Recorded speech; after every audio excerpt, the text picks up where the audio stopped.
Ma'am thank you timing ma'am. 1 तक क्या है? बेटा वापस बोलेंगे आप? Okay ma'am.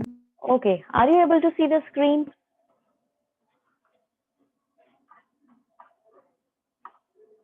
स्क्रीन देख पा रहे हैं आप लोग? Yes ma'am. ओके, तो ये वाला पैरा समझाना है वापस से, apart from wives. Yes ma'am. Okay, अब क्या होता था, जो उनकी वाइफ्स होती थी, जो उनकी पत्नी होती थी, उनके अलावा भी काफी ज्यादा मेल और फीमेल गुलाम जो है रहा करते थे मुगल हाउस होल्ड के अंदर। ठीक है, उनका काम होता था, मतलब अलग अलग तरह के काम वो करते थे। रोजमर्रा के जो काम होते थे वो तो करते थे, उसके साथ में कुछ ऐसे काम भी करते थे जिनके लिए उनको कुछ हुनर की जरूरत होती थी, इंटेलिजेंस की जरूरत होती थी, और कुछ तरीकों की जरूरत होती थी। अब जैसे कि गुलाम यनक्स जो होते हैं, ख्वाजसारा जो होते थे, वो फ्रीक्वेंटली मूव करते थे एक्सटर्नल और इंटरनल लाइफ में। ठीक है, घर के बाहर और घर के अंदर। अब वो कैसे काम करते थे, क्या क्या उनको पोजीशन मिलती थी, वो गार्ड की तरह काम करते थे, सर्वेंट्स की तरह काम करते थे, और कई बार एजेंट्स की तरह भी काम करते थे। ठीक है, जो ट्रेड और कॉमर्स से रिलेटेड होते हैं, उन चीजों में भी इनका रोल होता था। ये बेसिकली इसके अंदर बताया गया है। Apart from wives, numerous male and female slaves populated the Mughal household. The tasks they performed varied from most mundane to those requiring skill, tact, and intelligence. Slave eunuchs, Khwatsara, moved between the external and internal life of households as guards, servants, and also as agents for women dabbling in commerce. Basically ये जो लोग इन wives के अलावा रह रहे हैं और कॉन्क्यूबाइंस के अलावा रह रहे हैं या रिश्तेदारों के अलावा रह रहे हैं, उनके अंदर आते हैं सर्वेंट्स और स्लेव्स, और इनके बहुत सारे डिफरेंट डिफरेंट काम होते थे। अब समझ में आया? कोई पर्टिकुलर वर्ड समझ में नहीं आ रहा हो तो आप पूछ सकते हैं।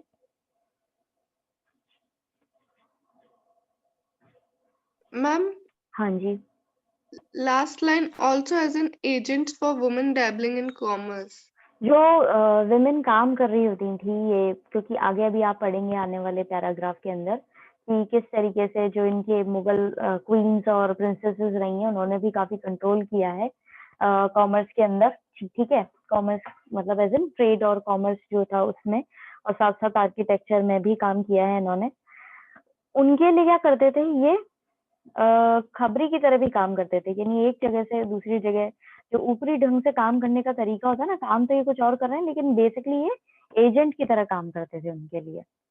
जैसे अपने एक तरीके से बहरूपिये नहीं होते हैं कि असल में उनका यस काम मैम। करने का तरीका कुछ और होता है और वो कर कुछ रहे होते हैं, उस तरीके से ये काम करते थे, यानी इधर की बात उधर। अब जैसे कि मैं आपको फिर वापस से वही मूवी का एक देना चाहूंगी रेफरेंस, कि जो अपनी पिक्चर थी एक जोधा अकबर, उसके अंदर आपने देखा हो तो इस तरह का एक कैरेक्टर था सॉरी, जो बेसिकली क्या कर रहा था, जो क्वीन के प्रॉब्लम है या क्वीन के साथ में जो दिक्कत है, उसको वो जाकर के किसी भी तरीके से राजा के सामने बोल देता था, क्योंकि ये इकलौते इस तरह के व्यक्ति मतलब वो लोग होते थे जो दोनों तरफ जा सकते थे। ठीक है, क्योंकि क्या होता था कि जो मेल है उनमें उनको परमिशन होती नहीं थी ज्यादा मेल स्टाफ को, कि वो जाकर के क्वीन के सामने बात कर सकें या प्रिंसेस के सामने बात कर सकें या कोई और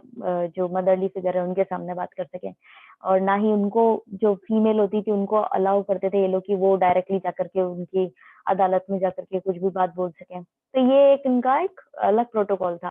लेकिन ये जो यूनक्स होते थे ये दोनों तरफ आ जा सकते थे, इनकी कोई ऐसी दिक्कत ही नहीं।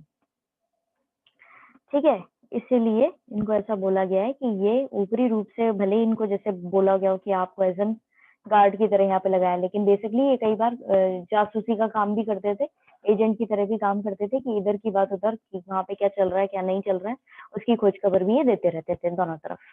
ये इनका काम होता था। अब समझ आया? Yes ma'am, clear. ओके, अब नूरजहां के बाद में thank Mughal you queen, ma'am. Welcome बेटा, मुगल क्वींस रही हैं, प्रिंसेसेस रही हैं, जो कंट्रोल करती थी फाइनेंशियल रिसोर्सेज को। ऐसा नहीं है कि सिर्फ राजा लोग जो थे वही कंट्रोल करते थे, या मिनिस्टर या बाकी जो नोबल्स अपॉइंट किए गए वही कंट्रोल करते थे। इनके यहाँ की कुछ क्वींस भी रही हैं और प्रिंसेसेस भी रही हैं जिन्होंने अपना इम्पोर्टेंट रोल प्ले करा है फाइनेंशियल रिसोर्सेज को कंट्रोल करने में। शाहजहाँ की बेटी थी जहान आरा और रोशन आरा, ये एंजॉय करती थी, एनुअल इनकम मिलती थी इनको, और इनको जो इनकम मिलती थी वो किसके बराबर होती थी? जो इंपीरियल मनसबदार होते थे ना, जो इनके कलीग्स होते थे, जो इनके अंडर काम करते थे, जैसे ये अपने जो एक होता है ना कि हेड है मिलिट्री का, उसके तौर पे जितनी उसकी सैलरी है उसी के हिसाब से इनको भी एनुअल इनकम मिलती थी, जहान आरा और रोशन आरा को। ठीक है, जहान आरा जो है उनको इसके साथ में ही एडिशनल रेवेन्यू भी मिलता था, जो सूरत है गुजरात के अंदर, वहां से पोर्ट सिटी जो है गुजरात के अंदर, वहां से भी मिलता था, क्योंकि वहां पर ओवरसीज ट्रेड भी होता था, यानी कि व्यापार होता था दूसरे देशों से, तो उसके ऊपर जो रेवेन्यू मिलता था वो ये लेती थी जहान आरा, इनकी एनुअल इनकम के अलावा। कई सारे कंट्रोल करे इन्होंने रिसोर्सेज, इंपॉर्टेंट विमेन रही है मुगल हाउस होल्ड की, जिन्होंने बिल्डिंग्स भी बनवाई हैं, गार्डन्स भी बनवाए। जहान आरा जो इन्होंने वापस से पार्टिसिपेट भी किया था आर्किटेक्चरल प्रोजेक्ट्स में। उन्होंने शाहजहाँ की न्यू कैपिटल जो बनाई थी शाहजहानाबाद, जिसे दिल्ली के नाम से जाना जाता है, उसमें भी इन्होंने काफी पार्टिसिपेशन किया है। इसके अलावा इन्होंने डबल स्टोरी कारवान सेराय बनाया था, ठीक है, इसमें कोर्टयार्ड भी था और गार्डन भी था, और बाजार जो है चांदनी चौक का वो भी बनाया है, ठीक है। और काफी सारी चीजें जो हैं जो शाहजहानाबाद के अंदर डिजाइन की गई हैं। चांदनी चौक बेसिकली जो है बाजार जो चांदनी चौक का, वो इन्होंने ही डिजाइन किया था जहान आरा ने।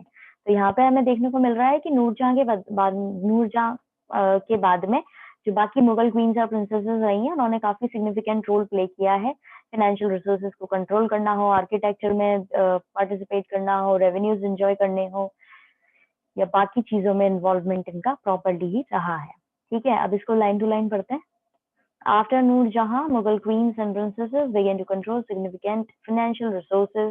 Shah Jahan's daughter Jahanara and Roshanara enjoyed an annual income often equal to that of higher imperial mansabdars. Noor Jahan के बाद में मुगल क्वीन और प्रिंसेसेस जो रही हैं, उन्होंने बहुत इंपॉर्टेंट रोल प्ले किया है।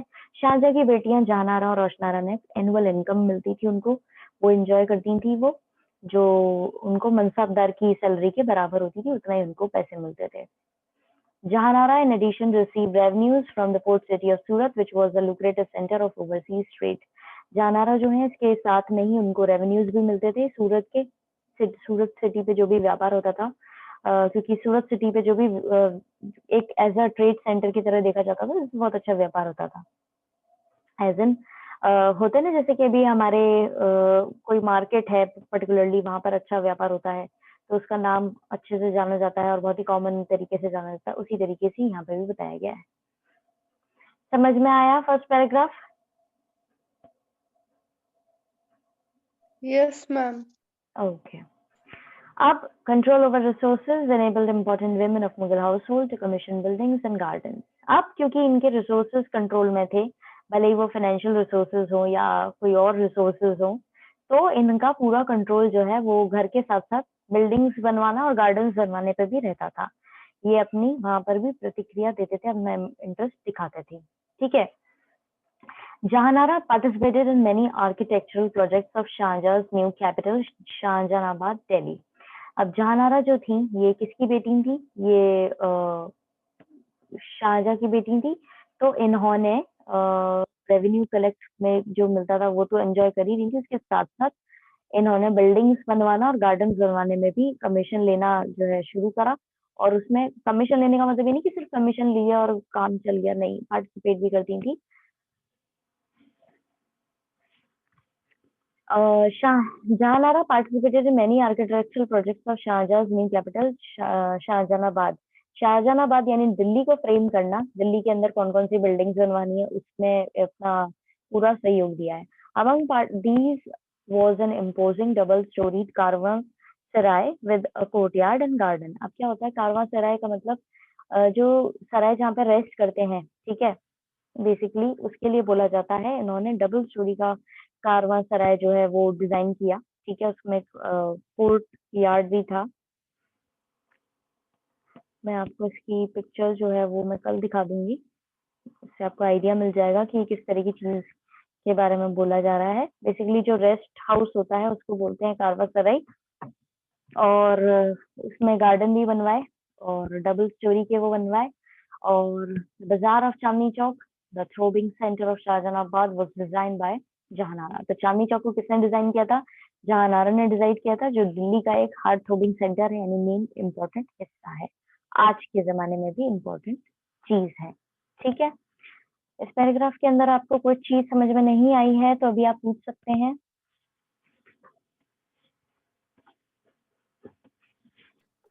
No, ma'am, it is clear.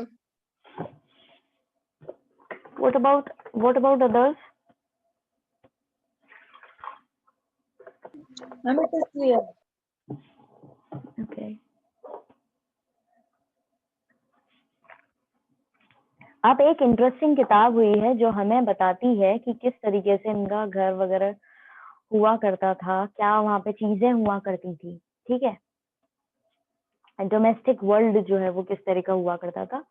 उस बुक का नाम है हुमायूं नामा, जो लिखी है गुलबदन बेगम ने। गुलबदन बेगम जो है बेटी है बाबर की, और हुमायूं की बहन है, और अकबर की आंटी है। ठीक है, याद रखेंगे, गुलबदन बेगम जो है किसकी, हुमायूं नामा इन्होंने लिखा है। ये बेटी है बाबर की, हुमायूं की बहन है, और अकबर की आंटी रही है। गुलबदन जो है ये अक्सर लिखा करती थी टर्किश और पर्शियन में।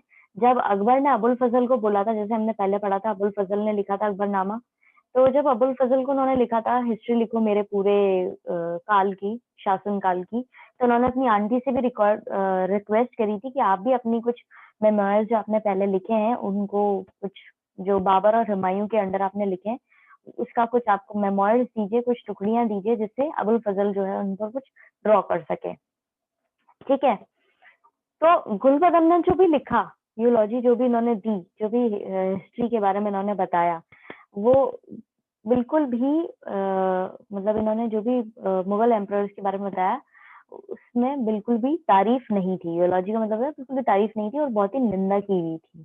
ठीक है, यानी कि अकबर तो अपनी प्रशंसा के हिसाब से और अपनी अच्छी हिस्ट्री के हिसाब से लिखवा रहे थे। जब उन्होंने अपनी आंटी को रिक्वेस्ट करी कि आप भी अपनी जो आपने पहले लिखा है उसमें से कुछ दीजिए अबुल फजल को, जिससे वो ड्रॉ कर पाए या कुछ और अच्छे से लिख पाए, तो इन्होंने जो लिख के दिया, जो भी लिखा था, उसमें मुगल एम्परर्स की बिल्कुल भी तारीफ नहीं थी।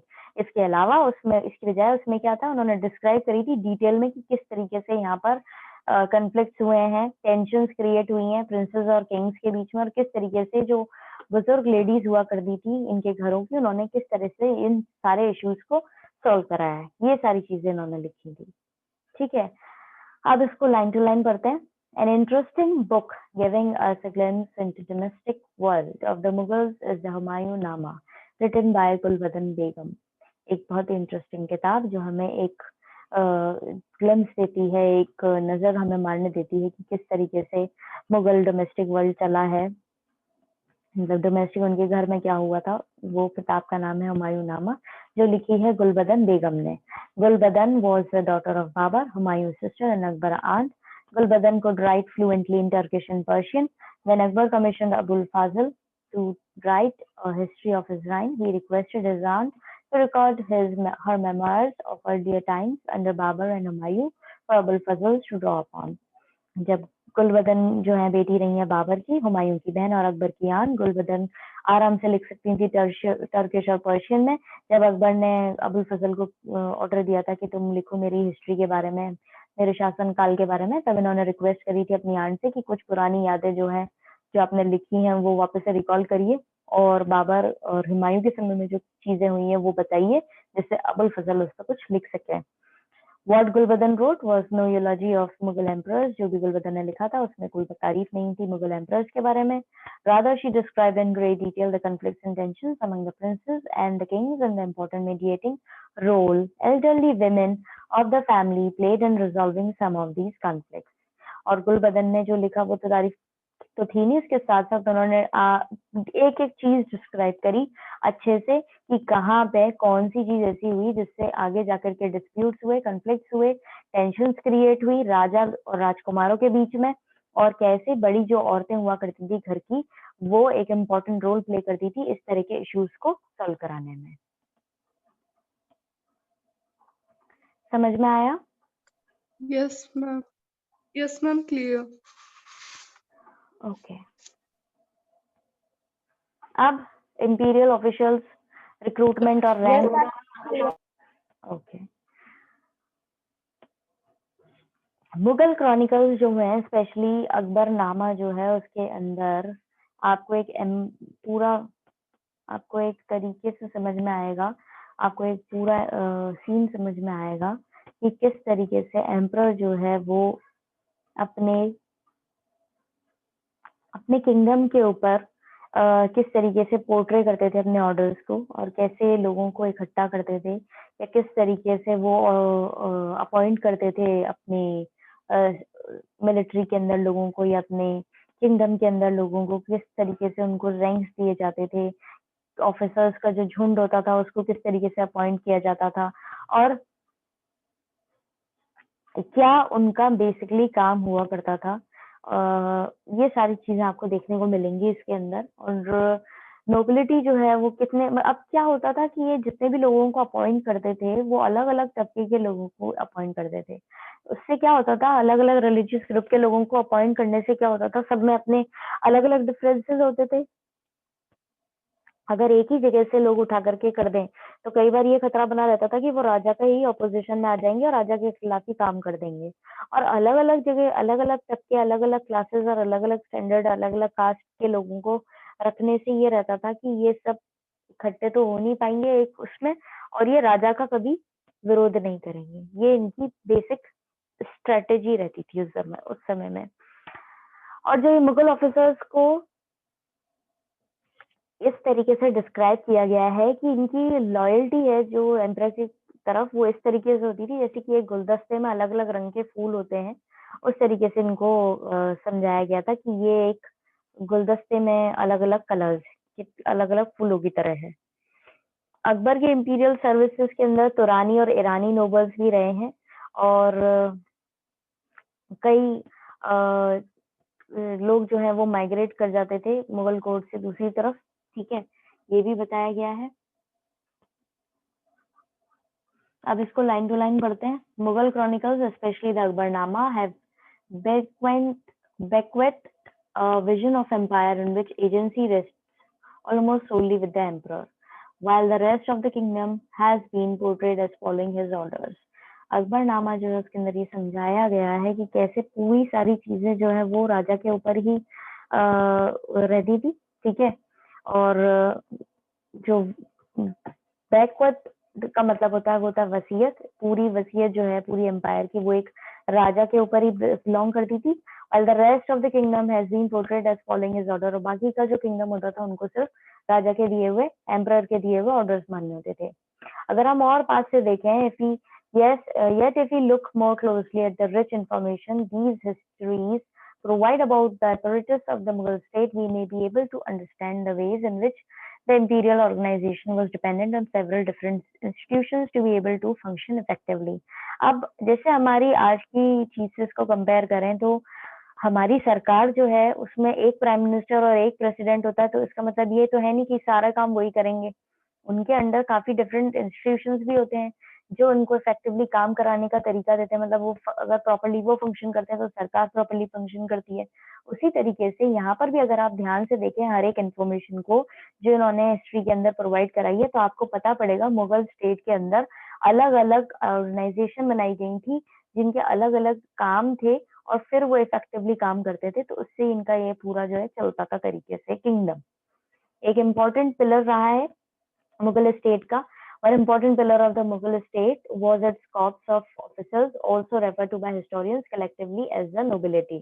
अब एक इम्पोर्टेंट स्तंभ जो रहा है मुगल स्टेट का वो रहा है उसके ऑफिसर्स का झुंड, और उसको ऐसे भी बोला जाता है हिस्टोरियंस के द्वारा, इतिहासकारों के द्वारा, कि ये एक नोबिलिटी का एरिया होता था। यानी कि ये नोबल लोगों का एक होता है ना कि बेसिकली अच्छे नोबल पढ़े लिखे वाला जो ग्रुप है वो उस तरीके से देखा जाता था कॉर्प्स ऑफ ऑफिसर्स को। ठीक है, समझ में आया फर्स्ट पैराग्राफ? कोई दिक्कत? No ma'am. ओके, अब ये नोबिलिटी जो है इसको रिक्रूट कैसे किया जाता था? अलग अलग एथनिक और रिलीजियस ग्रुप्स में से लोगों को लिया जाता था जहाँ पर कोई बिल्कुल फैक्शन नहीं हो, और इतना इनफ स्पेस हो कि आपस में चैलेंजेस लेने की, कि डिफरेंट लोग जो हैं वो अपने आप को आगे बढ़ाने के लिए कोशिश करेंगे, तो वो लॉयल रहेंगे राजा के प्रति। ये इनकी थोड़ी-सी एक सोच हुआ करती थी। ऑफिसर कॉर्प्स जो है मुगल के, इनको डिस्क्राइब किया जाता था as a bouquet of flowers, गुलदस्ते के तौर पे। और इम्पीरियल सर्विस जो थी अकबर की, उसके अंदर तुरानी और इरानियन नोबल्स भी थे। उसके साथ-साथ अपने राजपूत जो हैं वो भी आए हैं, और अलग-अलग कास्ट के लोग इसमें इन्वॉल्व थे, क्योंकि अकबर के बारे में जैसा अभी मैंने आपको पहले भी बताया है कि ये सारे धर्मों की रिस्पेक्ट करते थे, और किसी भी धर्म के खिलाफ इनका नेगेटिव वो नहीं रहता था। सबको इक्वल रिस्पेक्ट दे करके चलते थे। ऐसा नहीं कि ये सब खुद के धर्म को रिस्पेक्ट दे करके चले और बाकियों को नहीं दे। तो इसीलिए इनकी आर्मी के अंदर, इनके किंगडम के अंदर, इनकी कोर्ट के अंदर अलग-अलग जगह से जो थे वो लोग सब इन्वॉल्व रहते थे। ठीक है?